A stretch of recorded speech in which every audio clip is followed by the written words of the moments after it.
রাধে রাধে। দেখুন, শাস্ত্রে বলেছে যে মানব জন্ম হলো সর্বশ্রেষ্ঠ জন্ম, তাই তো? তাই মানব জন্ম ভগবান আমাদেরকে দিয়েছেন শুধু খাওয়া, ঘুমানো বা সন্তান জন্ম দেওয়া এসবের জন্য নয়।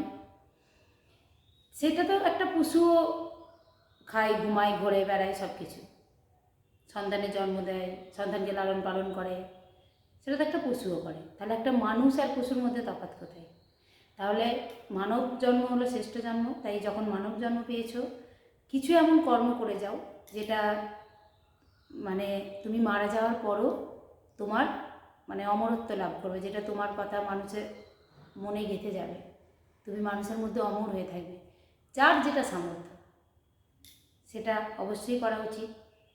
প্রত্যেকটা মানুষের উচিত যে খাওয়া, ঘুমানো বা নিজের কর্মের পরে কিছু মানব কল্যাণের জন্য কর্ম করা, যেটা শুধু মুষ্টিমেয় কটা আমার নিজের লোকেদের নয়, গোটা সমাজের কল্যাণ হবে। তাই মানব জন্ম হলো শ্রেষ্ঠ জন্ম। ভগবান যখন আমাদেরকে এই জন্ম দিয়েছেন, সেই জন্মটাকে আমাদের সার্থক করে তোলা উচিত। রাধে।